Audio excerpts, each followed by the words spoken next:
the three of us?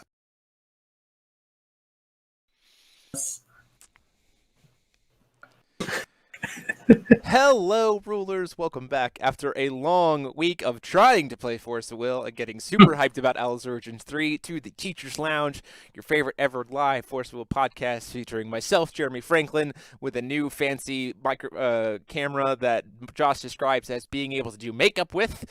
And I am joined, as always, by Pack, Crack, and Patton down there at the bottom, and Brandon Bremont. How's it going, guys? Got a haircut, got shaved. I'm over the quarantine. Got the reverse of a haircut. I'm like trying to grow something. It's not really working. As always, we want to thank you guys so much for being here and being a part of it. If you like what we do and want to support us on the channel, you can go ahead and click that join button down below. It is the easiest way to support us. It helps us purchase all kinds of cool new equipment and support, like the new camera that I can use to apparently do makeup. And also gets you all kinds of cool perks, like getting you access into being a part of the chat with the emotes and everything else. Just $2 a month is the minimum, and it is about equivalent to watching about 300 of our videos in a month. So it is a really excellent way for you to support us. But enough with the shilling. Let's talk Alice Origins 3. Specifically, let's talk about this crazy, to be perfectly honest, in my opinion, it is the craziest it has ever been in terms of people trying to test before the whole set drops. We have had crises before of people claiming that they were going to test without the set dropping. Things such as, one of the biggest that I can think of in history is Rachel, the old 3-drop. That was one of the biggest, like, oh shit, when everything's gonna die. The special episode is next week. This is episode 72. Next week is episode 73, 073, and we will be live for at least 3 hours, if not more. And I will be in the new office. We will be in the new campus, and we'll be playing lots of fun games. And you, the audience, will be able to jump in. We'll be playing some Force of Will-related Quiplash and a bunch of other fun stuff live here on the channel. So be sure to tune in for that. We might even be able to play some live Force of Will games in person for people to watch. I'm trying it. We're gonna see if it's possible. I'm hearing all of this for the first time. None of you guys, not with you guys. We're gonna have some special guests join us. Oh, I see. Yeah, we're gonna have some special guests join us, and you guys. We're not special enough for you, Jeremy. Josh, if you wanted, you could drive and be up here if you want. I'm not. Been holding down the fort for the last 20 or so episodes, but the special one. He's out of here. Throw them under the bus. So we've had issues in the past, of course, with people getting most of, if not some of, a set and immediately starting to jump into testing and starting to come up with ridiculous ideas. Sometimes it goes really well, sometimes it goes really bad, sometimes the community explodes and claims that a card is just absolutely going to destroy everything. Every single time that I can remember, that testing has proven to be not helpful in the sense of, like, once we have the full set, usually the thing that people freaked out about just wasn't what they thought it was going to be. So now we have AO3, and we are seeing a lot of stuff. And so I wanted to have this conversation of, what are your guys' thoughts on the ideas of testing before a full set is released? Is it worth your time? Is it something that you should look out for? And if you are going to do it, what are some things that you should be mindful of while you dig in? Brandon, you want to start? Yeah, so the first thing I want to say is that like testing is always going to be a building block process. That's kind of how metas develop. When you have a deck that is very strong, you'll want to figure out, what beats it and start to test in that sort of vein. So, like, if this testing didn't occur, like if this freak out session didn't occur during testing, then when we showed up to the first GP, we'd all be playing those tier 1 iteration decks, and we'd continue freaking out. So, like, in some way, it's not a bad thing that we test, we discover something obscenely broken, and then we iterate the other decks sort of around what we find so that we can have a healthy meta by the time the first GP comes around. We see that this has not happened in the past. Alhamit combo was a very easy deck to beat. No one really talked about it. No one really tested it. We came in and it won a GP, and then it was never seen again. and wherein with testing, we could have freaked out about how ridiculous that deck was, and then not had that happen. Although there are sometimes, I think Jeremy mentioned that usually we do the freak out, and then it's not a real deck by the time the format comes around. That happens sometimes. I do recall that happening with Rachel, but like the Witchlock deck we freaked out about in testing and was still good. The Scheherazade deck we freaked out about in testing and it was still good. I'm trying to think if Gwyber in Curse of the Frozen Casket was freaked out about. I remember when Feasting was first spoiled, people were talking about how ridiculous the Gwyber deck was going to be, and then it turned out to be ridiculous. I don't know if that counts as a freak out, but how far into Sherry spoilers did you guys realize that Ruin Story? The moment Ruin Story was spoiled, I don't know if Jeremy was in there, but in the judge chat, Ruin Story was spoiled. I posted in the judge chat, I said, this ruler's better than Reflect. And turned out to be true. I seem to remember that conversation, yes. Which I think is still to this day one of the reasons why a lot of people are like, if you put any deck in the format against full power Sherry, yeah, like Sherry's just gonna beat it. Like I agree. I do think that Scheherazade is the best ruler of all time. Full power Sherry was the best ruler of all time. Best deck of all time. Yeah. Arguably black-green, which is the set that we're getting this time. Oh, hey, what do you know? What is it with Forced Will and just loving to break black-green? Black-green, I mean, Abdul back in the day, like black-green-red Abdul back in the day, and then we got Sherry, and then and then we got Rezard and Fox, yeah. Mm-hmm. Black-green, man. People look at red-green for going fast, but it's like if you Fair, black-green Fair. Black-green Fair, yep. Tree 2. Tree 2 for a while, yep, also very strong. So then, if we're talking about this building block process, and we're talking about what we're seeing now, in your mind, and either of you can jump in, when is the right time after spoilers start for you to start testing? Like, how much of a set do you need to see before you can really think like, okay, I think I can start to get an idea of what we're going to be looking at here?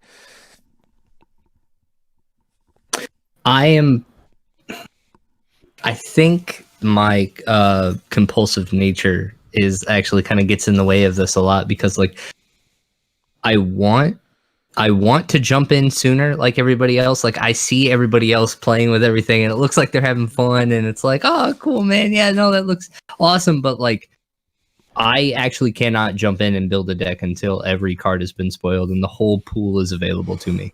And so that's why it's almost kind of like a double-edged sword for me, because I actually go really quiet during spoiler season.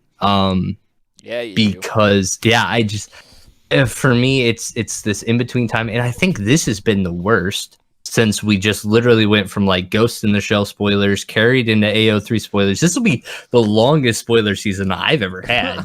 so like I've just been obnoxiously quiet, and like, but I see people playing with stuff, and like I get it. I absolutely get it. And I actually think it's probably essential, because what they're doing is they're putting together those building blocks. They're getting the feel for just the general, like how the deck's going to flow. But I personally cannot build something until I have every option available to me. But then I also don't build decks. So I don't know why. I can't play until every option is available for me. So yeah, it's very weird for me, and I can't explain it other than the compulsive nature to. Yeah, it's really hard to say like when to start testing. I'm mostly just kind of playing constantly. I mean, I probably play, in off seasons 3 to 4 games a week just because I enjoy Force of Will, and then during these times, I probably played 10 or 11 games yesterday because we have. I think I'm comfortable enough with the amount of spoilers we have now that like if anything else gets added, it will just be a change to a previous deck. I really doubt we'll see any real format staples added, and if we do, then we can obviously test those later. And so at this point, I think right now there's enough value in testing, but sure.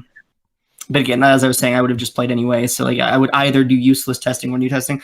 To the point of 2 spoiler sets coming out, I remember when we saw that Ghost in the Shell was going to be both a structure deck and a full set, and then there was not going to be another GP when Minnesota got moved between the two of them.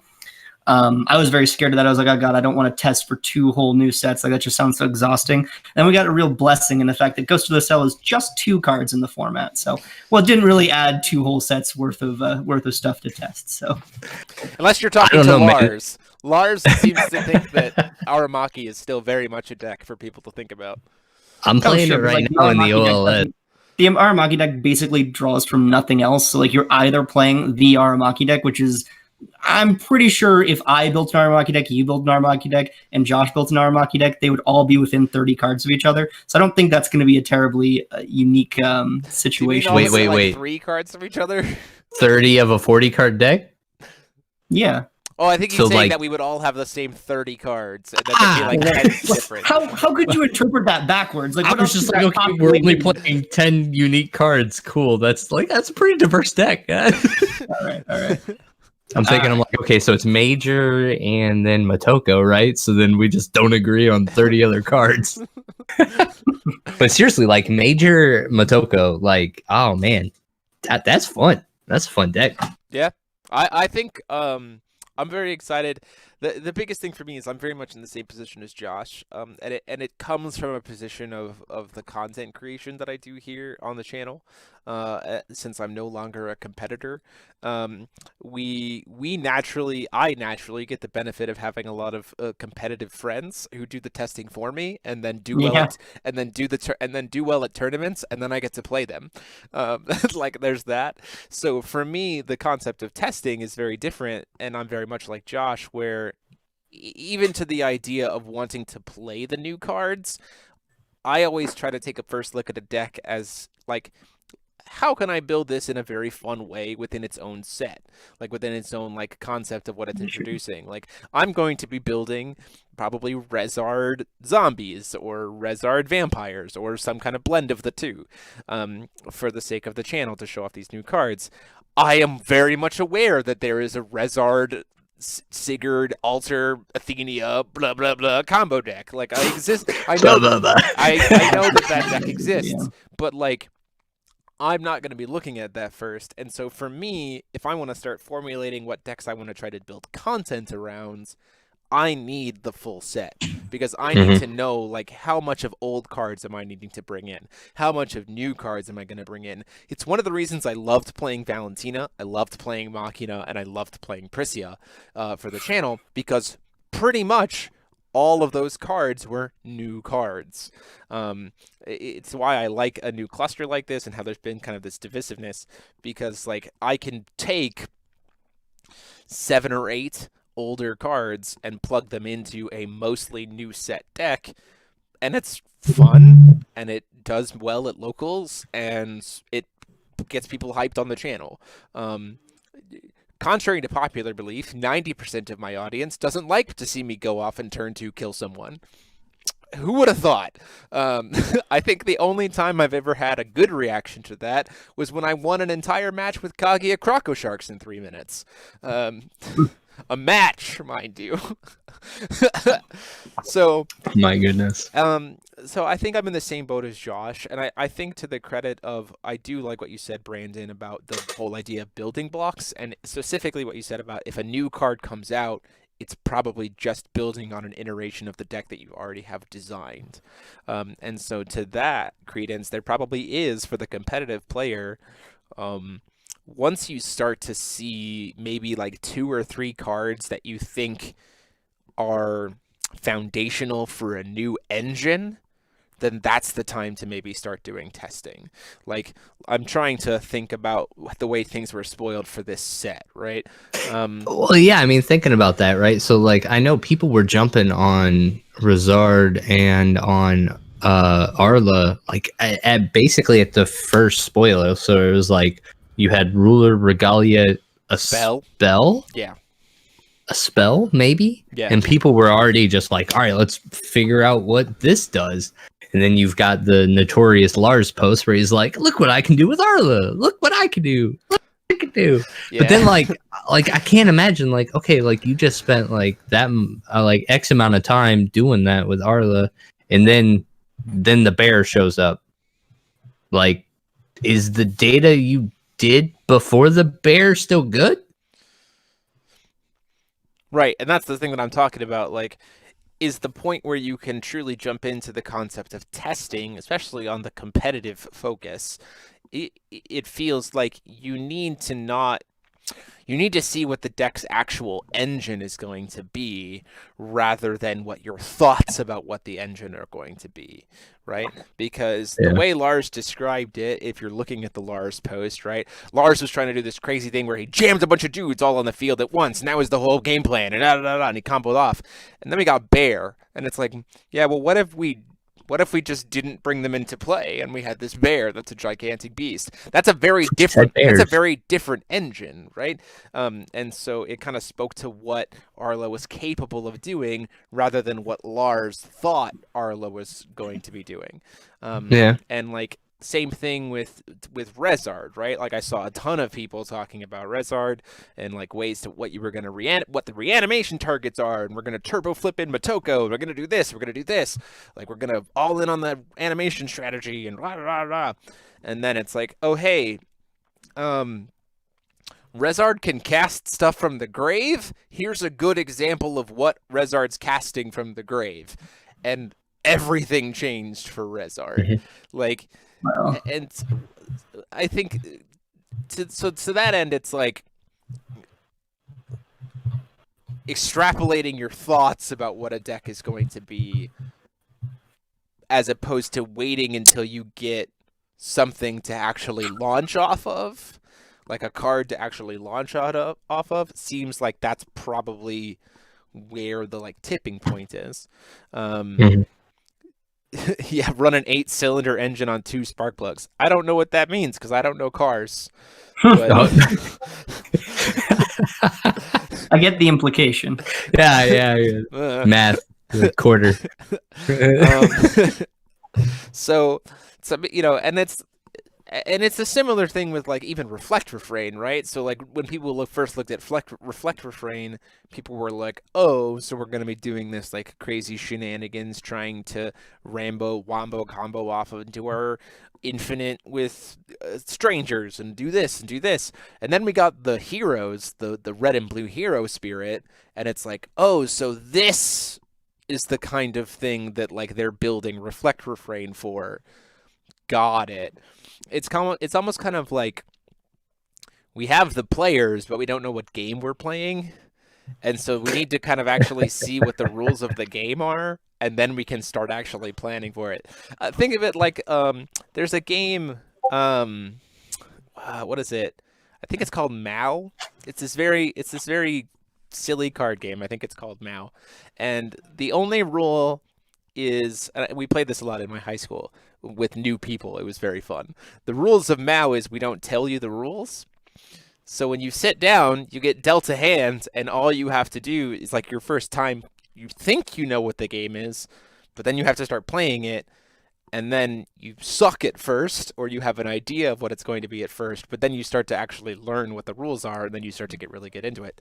And that definitely feels like the tipping point of when you finally start to see those cards that tell you what the rules of that ruler are and like what they're actually trying to make that ruler do is when you can really start to dig into the testing. Like, I did not hear actual testing chatter, like legitimate testing chatter in the different groups I'm a part of until we started seeing resonators like for the new guys.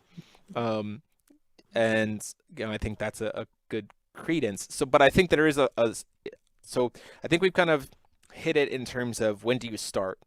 But I think the next thing is how do you make it the most effective it can be so that you're not wasting your time. So we've hit that threshold, whatever we decide that is, that we've seen enough cards that we can start spoiling, even we can start testing even without the whole set. How do we make that time the most effective knowing that other cards are coming down the line? So I think one of the most effective testing things that you gain from it is your mulligan. Is like I think that a lot of people will experience when they first start a new deck they've never played before, they'll find themselves mulliganing less because they're just looking for a curve. They don't really know what's effective. And after you start playing the game a bunch, you'll notice that Force of Will has a bad habit of having a very high-powered difference between certain cards, like especially You look at the Kaguya deck. The Kaguya is just so much more important than anything else. You're looking at the Rezard deck. You're going to find that Rhea and Death Scythe are so much better than everything else. And like the first time I played Rezard yesterday, I kept a hand that even just the next day me finds laughable. And like now I know what I'm mulliganing for. I know what really is making the deck tick. Same thing with Arla, where like what you believe is a good hand, what just has a good curve, isn't going to be the same after you've done a lot of testing. So I think that's the number one thing you pull from it. Mm-hmm. I would say another thing is like on the decks that function a lot on like consistently doing the same thing over and over. So like I would say early testing on Arla would probably give you a really good feel on consistently how many resonators you can remove, how many strangers you can get removed. Sure. And that will give you a real good feel as like cards are coming out, what kind of power level you're looking at, right? So like everybody sees the bear, right? So you see the bear when it comes out, and then you all of a sudden start looking at all your strangers, and you're like, how many keywords can I get in strangers that are removed, right? But then if you had already been playing, you kind of get an idea of, all right, consistently turn 2, turn 3, turn 4, how many strangers do I have in my removed area? What is the probability of having these kind of keywords in my removed area? Like, what does my bear look like statistically in like these amount of games? Same thing with like Prussia. It was like, I talked about this before when it came to like friendship counters and all of that, when you play the game enough, and then all of a sudden it's like, here's Super Burning Beast Rush, and you're like, all right, cool. What does Super Burning Beast Rush on 4 look like statistically? On 5, on 6, what does it look like? Like when is the most optimal time to be playing Super Burning Beast Rush? So like once you figure out what your deck does in terms of like that kind of value generation, then you can kind of figure out like in comparative like how the power level and the rest of your cards are kind of looking, you know what I mean? So I think that's kind of like the biggest thing that you can get from like the early ones is just jamming those games and figuring out like on average like how does this play out? Sure. What do I have on average? Because you can get the nuts. You can absolutely get the nuts. 3 removed resonators, and you've got barrier, eternal, swiftness, like everything. But like statistically, how frequently are you going to hit that? You know what I mean? For sure. It's this concept of like, speaking of Prussia, right? Like when I was walking into Vegas, again, having not done testing because I'm not playing, I had a sense in my mind about like how many friendship counters Prussia was going to be sitting on by like turn 3, turn 4, turn 5. And I started watching Prussia play, and I was like, oh, my number was off. Like my number was wrong. So, we lost Brandon. He'll be back. But it's this idea of even it's this idea of what resources am I actually going to have, right? What is this card actually going to look like? What is this card, what is my deck's engine? How fast does it take to start up? Because I think what a lot of people do, and I'll say that I've fallen victim to this as well, right? We've had this conversation before. Dies to removal, that's not an argument. Like that's not actually an argument against a card. 9 times out of 10. Kind of is. But we'll talk about it. But in the sense of like when you're doing these testings, and I give Lars crap for it all the time, and he knows that I love him, and he knows that I'm messing with him, but he posts these like ridiculous like combo things that he's having, but I don't think he's necessarily off base on the idea of just running goldfishes for his own deck to see like what does the deck's internal engine actually look at, because it's easier for you to start to recognize where the deck can like stutter, like where the deck can like falter and hesitate when you start to just like goldfish it a bunch of times, and like you said, get a sense of like statistically what's my average number of strangers removed on turn 3. For Rezard, what's my average number of cards in grave on turn 3? What have I hit in grave? What is there? Kind of thing. what strangers could I potentially be hitting based on how I build my stranger deck? Like, you have to know how your deck works. And I think doing goldfishing is a really way to do that. And then you can kind of start legitimately walking into testing. It's this idea of like, you need to know how your car runs before you take it out on the racetrack. Back to these car analogies. Yeah, I so don't many know car anything about cars.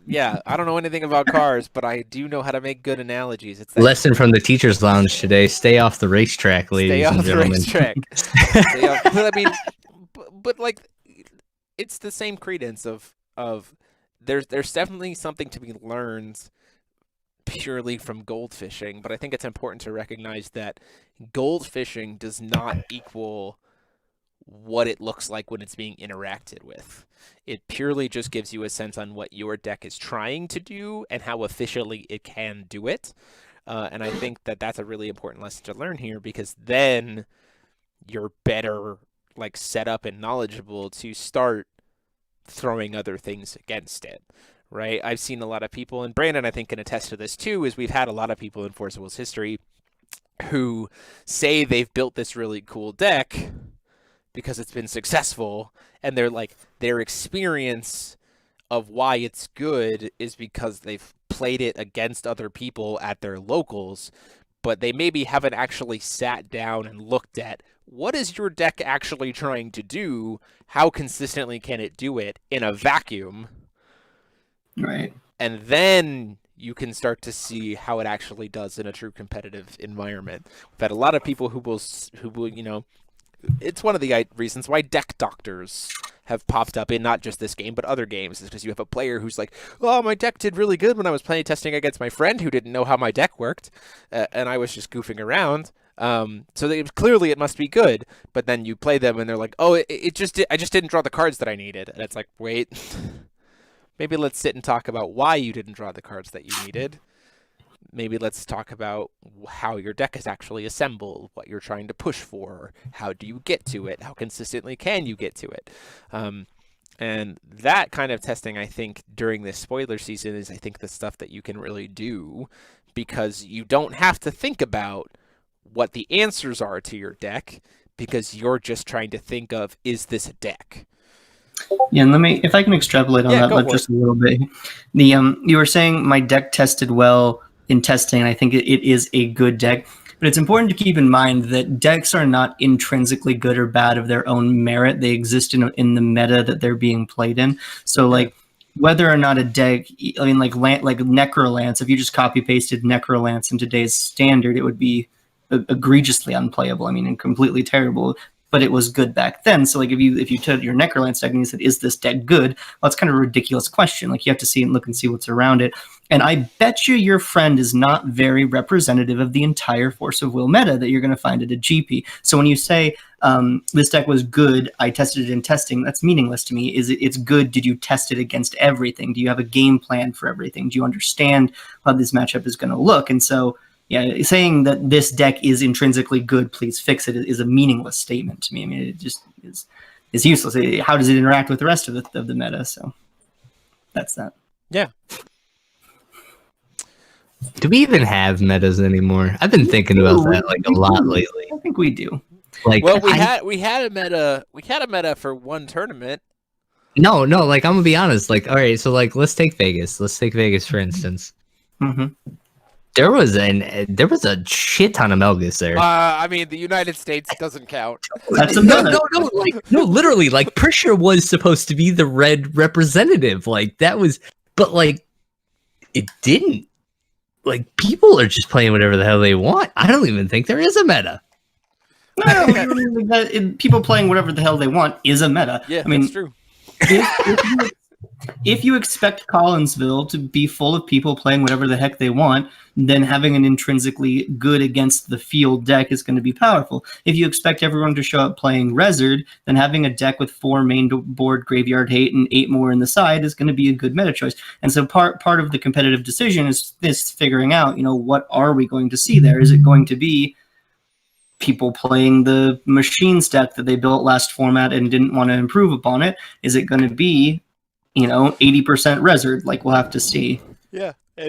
We've talked about that on a previous lounge. It's this idea of like how many steps ahead of the meta do you try to call, Right? right? And the idea of scouting, and the idea of running gauntlets, and the idea of like being prepared either way, or having a good sense of what people might be on, or there's almost even a sense of like how in tune with what the community is talking about are you, right? Because Yeah, I feel like recently I've had a terrible sense of like what's supposed to be showing up to tournaments. Like, it's been obnoxiously hard to follow. I honestly was insanely surprised at Vegas that we only had, I think, 4 Prisia, I think total, and that I think there were only like 3 Lokis.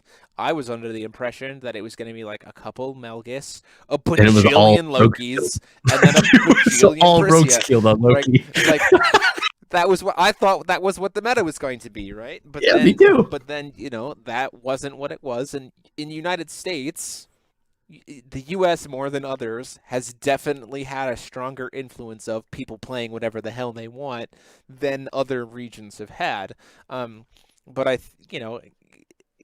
but there's lessons to be learned from that, and there's lessons to be learned, and that's one of the reasons why I think, like I said, in this time where we have like some of the spoilers, the lesson you're focusing on shouldn't be how does this deck do against X. It should be how does this deck do, in sense of like just by itself, like how does it operate, so I understand it. And we can tie this back into the central theme of like, when is it too early to start testing? Well, you can start testing whenever you want, because then you start developing that wide swath of games that you need to play in order to really feel like a deck. And let me actually like retract that statement a little bit. You don't really need a wide swath of games. I just want to hear a plan. Like if someone comes up to me and says, I think this deck is good, and I say, okay, how's the X matchup? They can tell me I haven't played X, but this is what I think. How does that play out in your brain? How does this play out in our brain?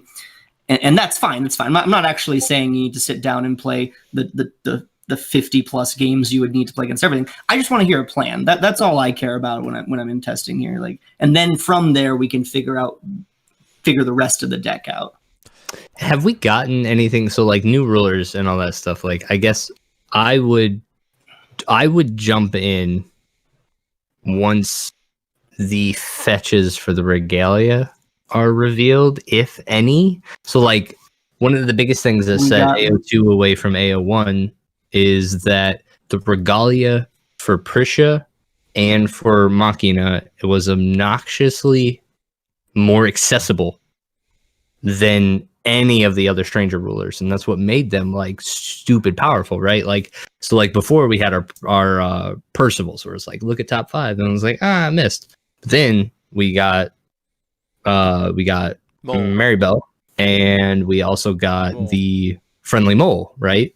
That just literally go get your thing, like that you need. And so like part of me almost even wonders, like, has anything been spoiled along those lines? Rezard got a regalia fetch, and it might be the best card in the whole format. So time out. What is it?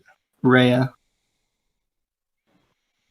Shit. Okay. So all right. So I'd probably start testing Rezard now. Now what about Arla? Anything? Official? I don't know of any for Arla yet. Trying to remember. So like I would say at that point I would start like, because in my mind in terms of power level, like I've already kind of backburnered Rezard because of just how much interaction we have with the grave already. I think is already like, so like to introduce this ruler that's like, hey, I want to play out of the grave. I've always been like back burner on this deck, because like if it's too powerful, we've got all the answers that we need, right? Theoretically, unless it's like too fast, which might be a thing. But when I'm looking at it, I would be trying to compare it to like what we already had, and seeing the development that we had from AO1 to AO2, I would be looking for those specific cards, the Reyes, the ones that fetch that specific regalia that I need for my deck to function. I'm just glad that we're not getting Heaven's Rift this set.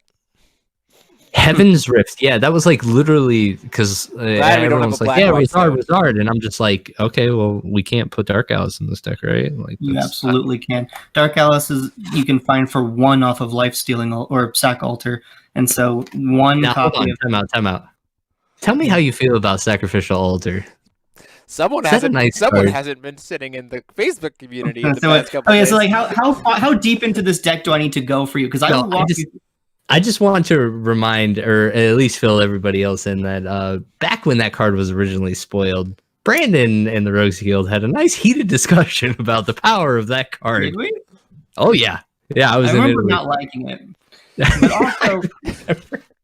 But we also didn't have a 2-mana recursive tutor for a 2-mana Dark Edition. So I know, right? No, that makes it. That card wasn't really very good at until now. So working with the information we had, I think I was fine.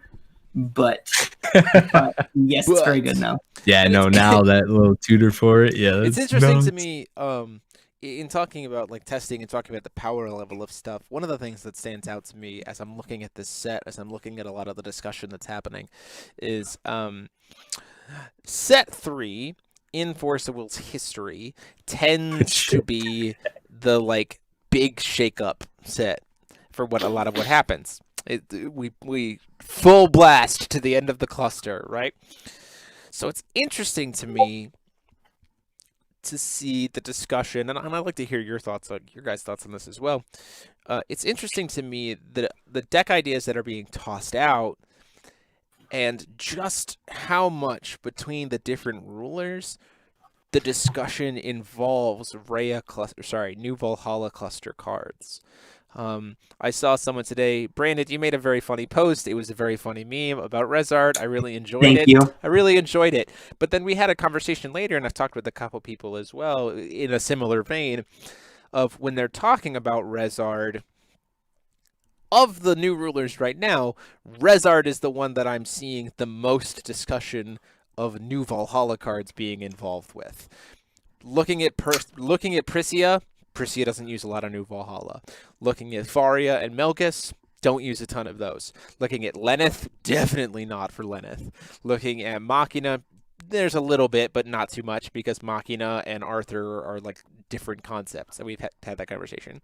We don't really know too much about Arla, because they've been spoiling a shit ton of Rezard stuff. It's been where their focus is. And Reflect Refrain, Red-Blue has never been something that people have really talked about or considered, even throughout the entirety of Valhalla. I hate to break it to you, Red-Blue fans, but AO3 does not change that fact. Reflect is terrible, and all of his support is terrible. But anyway, Rezard to me is interesting, and I'd like to hear again your thoughts, is because Rezard is really the one who, to me, looking at set 3, knowing we have one more set and then another set and it's about to rotate out, is looking at the longevity of this ruler. He draws a lot of power from cards that are going to rotate.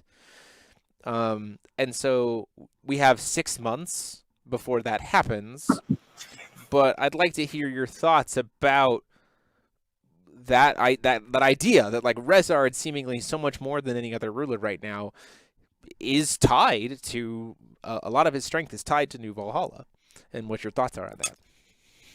Yeah, more so than any other rulers, sure, but we're still gonna have 2 more sets before New Valhalla rotates out, so it's not impossible to imagine other support cards coming in. Sure.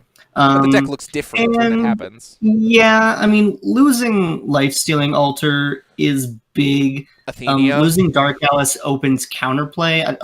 The Dark Alice isn't personally essential to the deck, except in the sense that it gets countered, it fights off all of Rezard's counterplay. So when Dark Alice rotates, the deck will certainly be more vulnerable, which of course makes it worse. And the Life-Stealing Altar leaving is huge, but Athenia. A lot of the core is still there. I mean, you're gonna have part of the True Power, Rhea, Mikazuki Sergiro's Game of Dreams. All of these things don't rotate. Sure. A lot of the core power of the deck is going to be there. So I don't know. Yeah, that to me is the interesting piece of it. Is the conversation so far, and I think maybe that to me is partly why I think the tie into this topic is like what has been seen, what the testing is, everything else is a lot of the conversation with Rezard specifically in the community, while we're in this vein of like not seeing the rest of the set, has been a lot of conversation about older stuff as opposed to newer stuff. And so to me that's interesting because like maybe there's something else there, or like maybe we haven't seen something for Arla that will maybe play some counterplay to it or something. And then also just like the iterations of what that deck might even look like with its rotation. Every single time I see a graveyard deck that's green-black, the first card that comes to mind in my head is Athenia, right? And, like, Athenia is one of the DBV cards that, like, even without a rune deck is just a free 3-drop 8/8, right? Like, it's just a good card. So, like, because she can still harvest. You don't necessarily need to corrupt. You can just harvest. And so then you think about that, you think about Blueprint leaving or stuff like that. And that's interesting to me, that deck is truly kind of tied naturally. So, yeah, I think that the Athenia Blueprint Loop combo deck isn't a Rezard deck, but like I do know what you're saying. You're talking about like Lich or like Lucifer, like a black rune deck? Yes, yeah. Yeah. I think that's where you're going to see that loop occur more often. The Rezard deck I have found in what I've been doing with it is a much more reanimator deck. It does a lot of graveyard nonsense. Yeah. And it's very nonsense. And so Corrupt doesn't usually do anything. I don't know. I think it sometimes does. Anyway, sorry, I was responding to a comment down there. No, I love Corrupt. I think when it comes in, that's awesome. Tapping down your opponent's stones, like do that shit regularly. But yeah, no, I see what you're saying, but then I also do understand that like whenever you have a dominant grave reanimation strategy, like the pieces around it are actually pretty, like as long as the framework is there, as long as the reanimation aspect of it is still there, like you can just like drag and drop your threats as sure, absolutely, as it all evolves, right? It's definitely the most of these three rulers that we've seen so far. It's definitely the most catch-all-y of the strats, right? Because like reanimation as a concept is not new, but Rezard brings to the table, or like the Rezard support cards bring to the table a lot new tools for it, but like you can kind of plug in what your end game is going to be based on what you want to do there. Are there any other additions that we'd want to be grabbing? Like anything that might have... No, I mean that might be like in the new stuff. I think like as far as like even legal targets, maybe you have like Nephilium, the Field of the Dead, and then like that's an old one. Yeah, that's an old one. Yeah, well, and then I can't think of anything else. Yeah, right. Like yeah, it's like we haven't seen anything of that nature yet. We have some reprints. Is that something that you think the company like? Do you think this card was designed for the Sacrificial Altar? I don't think so. Yeah, right? I don't think so. I think that if you are... Oh, that's true. Someone actually mentioned this idea. Sorry, if you want to play Bug Val, this is a good... Toby actually pointing in the chat, Forbidden Lab. If you want to play some Valentina shenanigans, Bug Valentina, because you will have black blue and black green. It's a way to grab your Valentina edition. That's a great one. Yeah, especially the concept of like a quick cast Regalia with his kind of... with his triggers, forcing sacks. Oh, so you're talking like playing as a Rezard, playing like Lover's Lock. Yeah, Lover's Lock with Rezard, forcing a sack. That would be. He is also Mage Arts, so interesting idea. There's a lot. I mean, like I'm excited. Like I'm excited for. Yeah, there's a lot of good stuff for sure. If there's anything I've learned from trying to play Ploki for like the last whatever, like black is your dominant color always, like period. So Bug is probably fine. Like, yep. I think I've seen people talk about that. Like I said before, I'm glad that we don't have Heaven's Rift right now, because like looking right now, the concept of black, white, green. So junk for those of us who played Kaijudo. So junk. Abzan for people who play Magic. I like saying junk. It's funnier. So junk colors, like the idea of playing that with all 3 of those dual stones unlock when we have Dark Alice in the format for Rezar to be able to protect Engrave terrifies me. So I want to see a 4th set before that happens. Yeah, let me tell you, Jeremy, though, if that terrifies you, the lack of a white stone does not really bother that deck very much. Like, it is, the Dark Alice is just so free. Like, I've played against the Salt Pile deck. I'm aware of how quickly that deck can get that color combo can get Dark Alice out. I know, I understand, but they didn't also need Heaven's Rift right now. So, there's definitely gonna be some pretty cool stuff here. I'm pretty excited for it. I absolutely need to have real cards in my hand in a full set. I need a tournament. Yeah, man. I absolutely need a tournament. I need to travel. I need to just go spread the Rona. Coming to Collinsville? Actually, so positive side effect to coronavirus is the wedding I was supposed to be attending got moved. Is that positive? Positive for me. Collinsville. So, but like I've been telling everybody, I don't know if I'm going to Collinsville or Montreal yet. I mean, in terms of like strategy, I believe divide and conquer is probably a legit strategy for the Rogues Guild. Is Montreal the same? Oh yeah, Montreal is the same weekend as Collinsville. So I believe no, but get real. The Collinsville prize support is way better. $1,000 to first place. Oh, come on. Come on, what? That's way better. Josh doesn't think he can get first place, so. No, it's like that, but like there is like you could send your whole team of rogues to fight over cash or take 2 Worlds invites. I think we'll take 2 Worlds invites. You know what I mean? I mean, like, oh sure. He's playing. I want my plane ticket paid for. That's fine. That's really quite like, and I do love that solidarity though. That warms my heart. But like, that's just great. I love it. We'll be in Collinsville. We haven't booked our hotel. I haven't booked my hotel ticket yet, hotel stay yet. But I plan on being there, doing commentary and everything else with the new setup and everything. And if all goes well, I've heard that a certain conqueror with a black moon might be showing up to that tournament. Ooh, I'm so excited for that. So, I don't know if you're interested in that kind of thing, Collinsville. Just saying. And I haven't been in touch with Svetlana. I'm trying to stay up to speed on all that stuff. June's a long way away. End of June's a long way away for what else has been going on here. So we'll have to see what comes out of it. Yeah. I really need a tournament. It'll also have been set release is not this coming weekend, but following weekend. And so then Collinsville is a month after that. So we'll have a month. This is still that far away? A month of testing with the new set before Collinsville. Oh wow, we've got plenty of time. Yeah. So people were worried about a weekend of Ghost in the Shell Minnesota. Dude, prepare for a month of testing with AO3. You know how pissed I'd have been in like Minnesota getting clapped by that Void deck? Just like, an Aramaki deck. Pissed. I've been pissed. Goodness gracious. Yeah, I'm excited.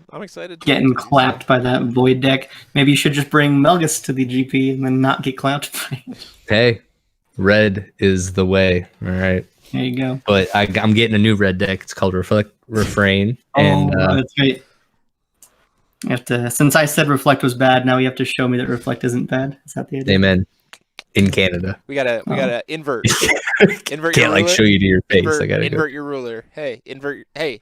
You did a thing? Invert your ruler. I'm going to be sitting over here winning Collinsville with well thought out decks, and Josh is going to be over there winning a 4-man GP with Reflect, and then he's going to say, look how good this shit is. Be like, see you at Worlds. Yeah. That's where it's at. Maybe I should go to. Maybe Montreal is the play. I'm gonna have to launch like some spies. Yes, I do have tell me wherever you're going, and that's where I'll go. See, like, all right. So here's the thing. I gotta like deploy spies now and be like, all right, look, first one that actually gets confirmation on Brandon's ticket. Let me know. I'm driving the opposite fucking direction. Whichever one he gets to. Yeah. Okay, plot twist. I'll buy 2 tickets. I'll send myself to whichever one you're at, and I'll put my brother on the plane to the other one. Divide and conquer. Interesting. That's right. I have a cool thing to share. You've convinced me. You've changed my heart. It's only until the end of the turn, though. That spell only lasts until the Change of heart. Nice reflect refrain reference. Yeah. Good. Well done. I got you. Okay. Very well. I have something to share here because wait, what? For next week, we have been provided a. Oh wait, the next week I'm not going to be a part of. You're going to be here. It's like a 4-hour podcast. Like, you're still allowed to be part of it. Jeez, the freaking weeds. Wait, what? I thought you said I couldn't come. I said you couldn't be there to play games with me in person. That doesn't mean that you can't be a part of the podcast. Oh, I misunderstood. I thought we just weren't going to be a part of the podcast at all. No, it's going to be a lot of people. Like, it's a party because we're also going to be celebrating. Okay. We're going to be celebrating 5 years of doing YouTube content. So not only have we Wait, been 5 years? So this past March 25th, was actually the 5-year anniversary of the very first video we put on this channel. So it's been 5 years of doing Force of Will content. And so on episode 073 of the podcast, we're going to celebrate 5 years. So it's going to be a good time. But anyway, I have this to show off, which is a very cool playmat that we are being provided by Todd Dreisbach. He is going to be shipping it out to whoever wins. And we are going to be giving away one of the the super dope chibi Force of Will character playmats that he had designed. Oh, nice. So we are going to be giving that away at some point during the stream next week. Did you put it on the screen? It's on the screen for them. We can't. I had to just like fast forward. Still got to fast forward. So I don't even have one of these playmats yet. I'm super bummed out about it. My and now we're going to be giving one of these away. Wait. Where did this come from? Todd designed it. He got the He got the images for his special Magic Stone event, I believe. When is this event? It's already happened. What? Wasn't it for the special? Todd can confirm, but I think he designed this for either his super big special Magic Stone event, or one of the other events that Todd ran. He made this super dope playmat, and so we're gonna be. I like the white. Yeah, we're gonna be giving that away on really next nice. week. So be sure to tune in for that. Like I said, we're gonna probably start potentially earlier just because of the nature of the night. But we are going to be running for at least 3, if not 4 hours, having a grand old time. You can leave whenever you want. You don't have to be there the whole time. You don't have to be there the whole time. But the plan is that we're going to show off the new digs, because we'll be in the new campus over there all set up. We'll be talking... It will be still a little bit before. I'm talking to the company to see if I can get some cool stuff to maybe show off. We're going to be playing some audience participation enabled Jackbox games with as much FOW theme as possible, like some Force of Will Quiplash. So we're going to have special guests. The gloves are coming back. Oh, wow. If I can find them. Somewhere in these boxes, but it's gonna be a good time, and I hope everyone joins us for that one. So I'm trying to think if there's anything else to touch on. Do we want to just really quickly go over all the new decks and like whether they're good or not? I want to just go through that in terms of Rezard, Reflect Refrain, or Arla. And Melgus. Oh. I think if you don't think that Melgus just got twice as good, then you did not read I think the Melgus, 0 yeah, mana okay, 10 cool. spell. I'm just making sure I understand what you're talking about. I think Faria. I've played a lot of Force of Will over the last 2 days just because I've been bored and quarantined, and so I have a lot of opinions. Josh taking some notes. Go ahead, Brandon. All right, reflect. I would be shocked if we don't see a card banned out of Rezard by the end of this format. I think it is that good. Wait. You think the new company bans cards? Oh, my apologies. You're right. What am I talking about? I think Rezard is obscene. I think is one of the is ridiculously good. I think that the Reflect is terrible. I think that it is a very funny concept that they did there with the paired cards and stuff. But mid-range strategies have never worked in this format. And if you're thinking that cheating strangers is going to be a thing, I promise Rezard does it so much better. But and faster. The Arla deck is very good. Yeah, that's kind of all I'm going to say, but it is very, very strong. I haven't really figured out the build for it I like the best, and playing it against Rezzard makes it look a lot worse, but it is a very good deck. Melgus is absolutely insane. It is very dependent on drawing exactly Shock D and the 10 damage spell, but if you do, you're probably going to win every game, and so finding a way to counter that's going to be an important part of the format. I don't think Machina exists anymore, and that's that. Oh, and Kagi Adam is still good. What about the Lenneth 2-card combo? Haven't played it yet, actually. The Ouroboros give it swiftness attack you?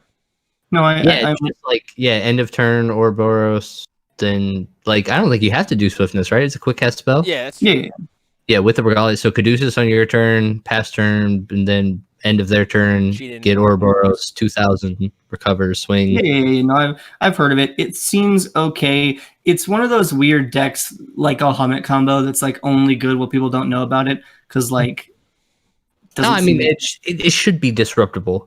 But, like, I think even at face value, just dropping your opponent to 2k on 2 should be good. And then you could probably just do some shenanigans from there, right? Well, we're also thinking about... sorry, I retract my statement because I can't talk about it. What a tease. Sorry. What a tease. Sorry. I have to be proper here. It's not like you like, I think if anybody's got to be up to date on spoilers, it's you. Like, you just got to be like, all right, that's out there now. I think that the format got a lot more powerful. We were talking about set 3 formats always changing things by a big deal, and like this is one of those things where like the power level of this set is just skyrocketed. So like if your deck did not get better, it's probably bad now. It's kind of like a baseline way to think about it. I would agree. I would agree in the sense that also Prisia, like Prisia got nothing. Well, she can play the Melgus 10 damage card if she wants. Yeah, but it's not meant for her. And that's the crappiest part about Prisia is like if it doesn't do anything friendship, like you just don't play that card. Yeah, I mean, like them starting at 30 is like kind of nice, but like it's actually it's honestly not even that good for Prisia, to be honest. Like it's not as good as it sounds.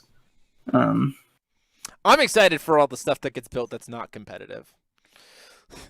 That's great, John. Over there in Super Weenie Hut Juniors. Yeah. We have a good time over there, man. We have a good time.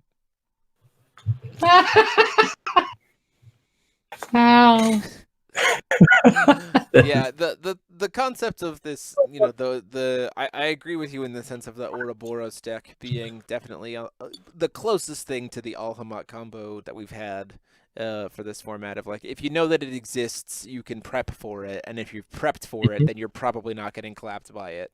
But it is, you know, but like Force of Will has always had a deck like that. Like that's not new to, I mean, like Alhamat combo, but like the entirety of IU for a very long time was that concept of like, if you prepared for it, you were probably fine.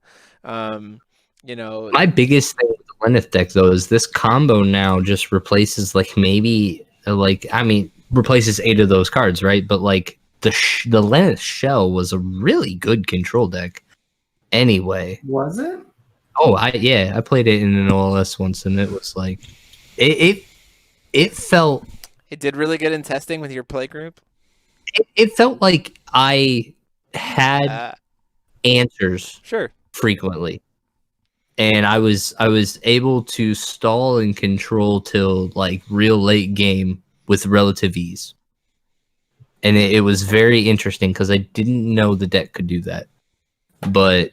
So like let me ask this, and I know that this is like, it doesn't make a deck unviable, but like drawing Ouroboros without the spell or drawing the spell without Ouroboros is like abysmally bad, right? Like it's just true. Mainly because Ouroboros has the secondary effect of the 2 costs cycle it with a stranger.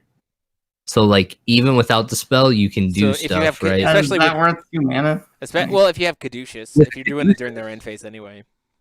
Yeah, it's just something to do, right? Because Caduceus can do it now that they've changed it. And most of Lenneth's control actually comes out of the Stranger deck. So like, A lot of her power is in that stranger deck.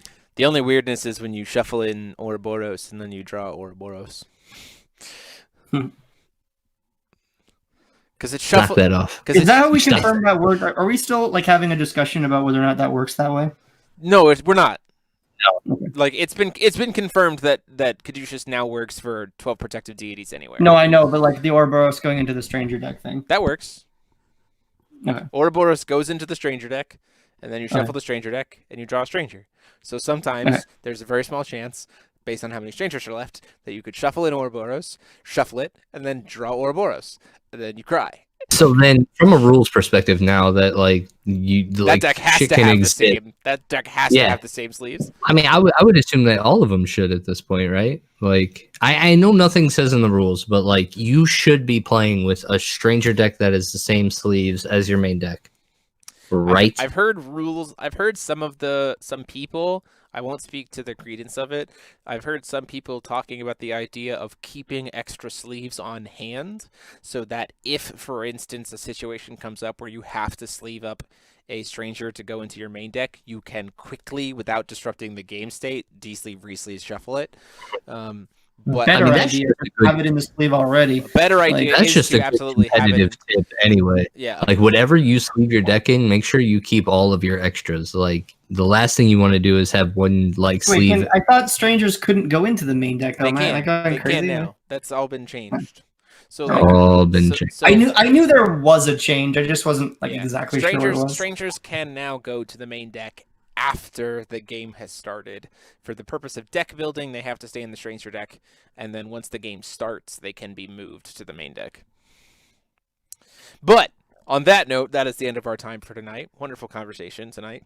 Really appreciate it. We also have loved having so many people in the chat hanging out with us and also just viewing.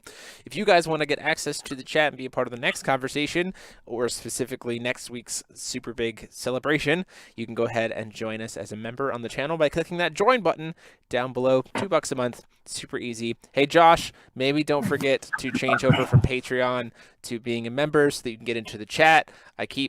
You're still there, buddy. You're still there. You just got to change it. Just gotta change it. You're still there. I give you a hard time because you specifically gave me a hard time for not reminding you. So now I'm reminding you.